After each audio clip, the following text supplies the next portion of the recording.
जय माता रानी दोस्तों, आपके अपने चैनल धर्म साधना में आपका बहुत बहुत स्वागत है। माँ भगवती दुर्गा की कृपा सदैव आप और आपके समस्त परिवार पर बनी रहे। दोस्तों, सावन का महीना अपने आप में एक बहुत ही श्रेष्ठ, बहुत ही पवित्र मास माना जाता है।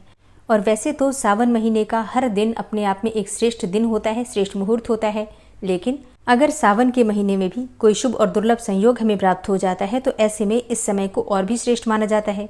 जैसे कि भानु सप्तमी का दिन। आप सभी जानते हैं, भानु भगवान सूर्यदेव को कहा जाता है। और जब किसी भी महीने के शुक्ल पक्ष की सप्तमी तिथि रविवार के दिन पड़ जाती है तो उसे कहा जाता है भानु सप्तमी। और हाँ, इस दिन को सूर्य सप्तमी भी कहा जाता है और वैवस्वत सप्तमी भी कहा जाता है। और शास्त्रों में भानु सप्तमी के विषय में कहा गया है कि इस दिन अगर हम पूजा पाठ करते हैं, मंत्रों का जप करते हैं या फिर कोई भी शुभ कार्य करते हैं तो उसका फल कई गुना होकर प्राप्त होता है। ऐसा भी कहा जाता है कि सूर्य ग्रहण के समान फल प्राप्त होता है जब हम भानु सप्तमी में भगवान सूर्य की पूजा करते हैं या सूर्य के मंत्रों का जप करते हैं। तो जैसे कि सूर्य ग्रहण में हम मंत्र जप करते हैं तो उसका हजारों गुना अधिक फल प्राप्त होता है, उसी प्रकार से भानु सप्तमी के दिन अगर आप सूर्यदेव के या किसी भी मंत्र का जप करते हैं तो उसका फल आपको हजारों गुना अधिक होकर प्राप्त होता है। धार्मिक ग्रंथों के अनुसार सूर्यदेव की पूजा इस योग में की जाती है तो सभी प्रकार के पापों से मुक्ति मिल जाती है। लेकिन भानु सप्तमी का ये श्रेष्ठ और दुर्लभ संयोग हमेशा नहीं मिलता है। कभी कभी, जैसे कि साल में 2-4 बार ही या 1 या 2 बार ही भानु सप्तमी हमें प्राप्त होती है। ऐसे में सावन के इस पवित्र महीने में सूर्य सप्तमी या फिर वैवस्वत सप्तमी का प्राप्त होना अपने आप में एक वरदान की तरह है। इस दिन भगवान सूर्य की पूजा करने से आपकी सभी प्रकार की कामनाएं पूर्ण हो सकती हैं। चाहे फिर कामना आपकी कोई सी भी हो, पूर्ण हो जाती है। जैसे कि धन प्राप्ति की कामना हो, संतान प्राप्ति की कामना हो, सरकारी नौकरी के लिए प्रयास कर रहे हैं लेकिन अभी तक सरकारी नौकरी नहीं मिली आपको, या और भी कोई मनोकामना है, मान सम्मान पाना चाहते हो, अपनी प्रतिष्ठा पाना चाहते हो, अपार सफलता पाना चाहते हो, या फिर लंबी आयु की कामना है, स्वस्थ जीवन की कामना है, तो ऐसे में भानु सप्तमी का दिन आपके लिए वरदान के समान है। और ये भानु सप्तमी हमें प्राप्त हो रही है 11 अगस्त 2024 रविवार को। तो आज की वीडियो में आप जानेंगे कि भानु सप्तमी पर आप कौन सा उपाय करें जिससे कि भगवान सूर्यदेव की कृपा से, भगवान भोलेनाथ की कृपा से किसी भी प्रकार की आपकी कामना हो पूर्ण हो जाए और कोई भी आपकी परेशानी हो उससे आपको मुक्ति मिल जाए। तो इसके लिए वीडियो को अंत तक ज़रूर देखिए और अगर वीडियो अच्छी लगे तो इसे लाइक भी ज़रूर कीजिए, क्योंकि आपके लाइक्स, आपके कमेंट्स मेरे लिए बहुत महत्वपूर्ण होते हैं। यही एकमात्र जरिया है जिनसे मुझे पता चलता है कि आपको ये वीडियो अच्छी लगती हैं और आपके लिए ये वीडियो उपयोगी है। तो अगर वीडियो अच्छी लगे तो लाइक तो ज़रूर ही किया कीजिए।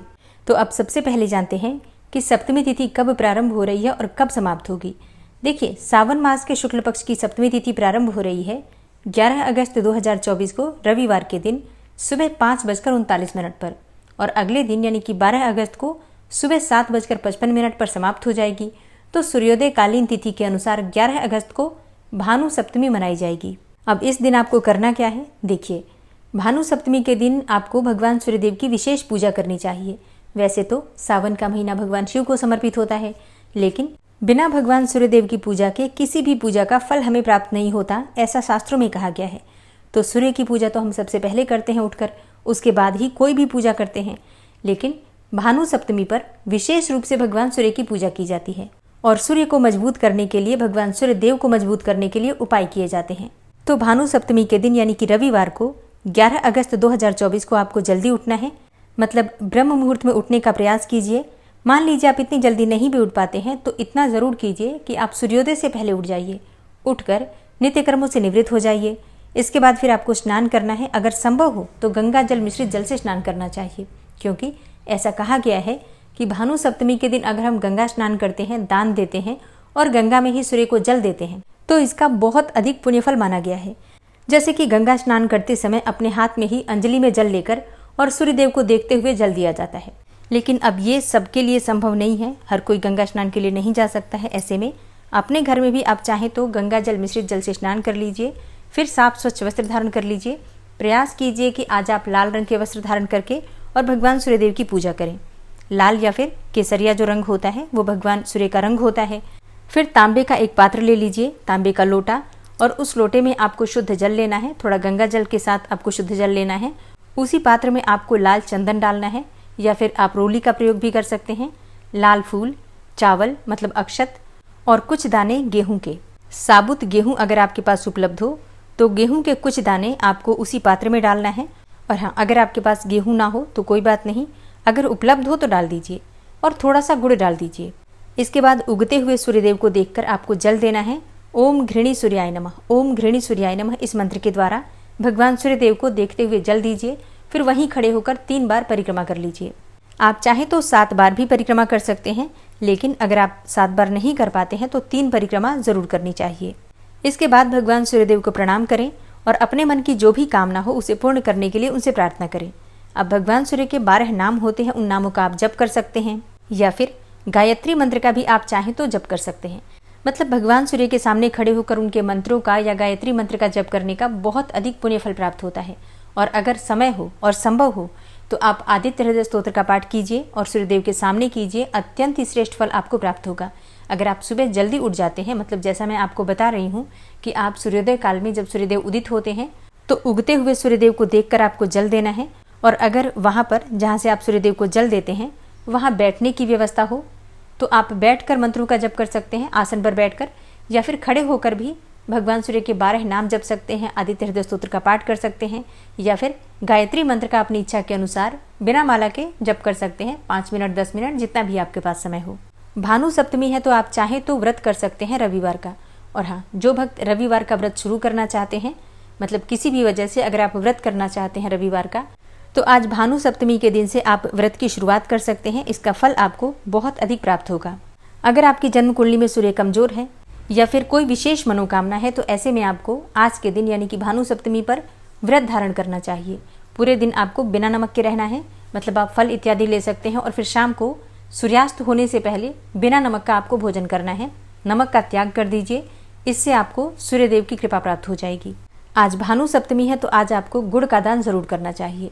गाय को गुड़ और रोटी दे सकते हैं, रोटी पर थोड़ा घी लगा लीजिए, फिर उसके साथ ही आपको गुड़ रखकर और गाय को देना चाहिए। अगर आप कर्ज से परेशान हैं, बहुत अधिक आर्थिक तंगी है आपको, तो जल में थोड़ा गुड़ डालकर या फिर गन्ने के रस से शिवलिंग का अभिषेक कीजिए और वहीं खड़े होकर भगवान सूर्यदेव और भगवान शिव के मंत्रों का जप कीजिए। निश्चित ही आपकी जो परेशानी है उससे आपको मुक्ति मिल जाएगी। आज भानु सप्तमी पर आपको भगवान सूर्यदेव को और भगवान शिव को गुड़ का ही भोग लगाना चाहिए। अगर संभव हो तो अपने घर के मंदिर में जो भी देवी देवता विराजित हो या फिर ठाकुर जी विराजित हो तो उन्हें आप थोड़ा गुड़ का भोग लगाकर और फिर इसके बाद प्रसाद स्वरूप परिवार के सभी सदस्य मिलकर ग्रहण कीजिए। इससे आपको सूर्य से संबंधित कोई भी परेशानी होगी तो उससे आपको मुक्ति मिल जाएगी। भानु सप्तमी एक बहुत ही श्रेष्ठ दिन माना जाता है। भानु सप्तमी पर सूर्यदेव को प्रसन्न करने पर विशेष लाभ मिलता है। यदि आप इस दिन व्रत करते हैं तो आपके माता पिता की आयु लंबी होती है। अगर उन्हें किसी भी प्रकार की बीमारी है, लंबे समय से बीमार हैं, तो उन्हें बीमारियों से मुक्ति मिल जाती है। आप अगर स्वयं अस्वस्थ रहते हैं हमेशा, तो ऐसे में भानु सप्तमी पर भगवान सूर्यदेव की पूजा करने से, व्रत धारण करने से आपका स्वास्थ्य अच्छा होता है और दीर्घायु की प्राप्ति होती है, आयु लंबी होती है। भानु सप्तमी पर भगवान सूर्यदेव की पूजा करने से, जल अर्पित करने से, उनके मंत्रों का जप करने से बुद्धि का विकास होता है, व्यक्तित्व का विकास होता है, मान प्रतिष्ठा में वृद्धि होती है। अगर आप परिवार में, समाज में प्रतिष्ठा चाहते हैं या फिर सरकारी नौकरी के लिए प्रयास कर रहे हैं, बहुत समय प्रयास करने के बाद भी आपको सफलता नहीं मिल पा रही है, तो भानु सप्तमी पर विधि विधान से भगवान सूर्यदेव की पूजा कीजिए, उनके मंत्रों का जप कीजिए, जल अर्पित कीजिए। निश्चित ही आपकी जो कामना है भगवान सूर्यदेव की कृपा से पूर्ण होगी। भानु सप्तमी पर दान करना श्रेष्ठ माना जाता है। दान किन चीज़ों का कर सकते हैं? देखिए, सूर्य से संबंधित जो चीज़ें होती हैं उनका दान किया जाता है। जैसे कि गुड़ का दान कर सकते हैं, गेहूं का दान कर सकते हैं। अच्छा, गेहूं नहीं है तो आटे का दान कर सकते हैं, ठीक है। आटा और गुड़ आप किसी मंदिर में किसी ब्राह्मण को दान कर सकते हैं। इसके अलावा लाल कपड़े का दान कर सकते हैं, तांबे के पात्र का दान कर सकते हैं। तो अपनी शक्ति सामर्थ्य के अनुसार जो भी आपकी इच्छा हो उसके अनुसार आप दान कर सकते हैं। अगर बहुत कुछ नहीं कर पाते हैं तो गाय को गुड़ और रोटी तो ज़रूर दीजिए। तो दोस्तों, ये है आज की वीडियो। उम्मीद करती हूँ आपके लिए उपयोगी होगी। वीडियो अच्छी लगी हो तो लाइक कीजिए, शेयर कीजिए और चैनल पर पहली बार आए हैं तो सब्सक्राइब करके बेल आइकन को ज़रूर प्रेस कर लीजिए अगर आपको आज की वीडियो अच्छी लगी है तो। मिलती हूँ मैं आपसे अगली वीडियो में, तब तक के लिए जय श्री राधे।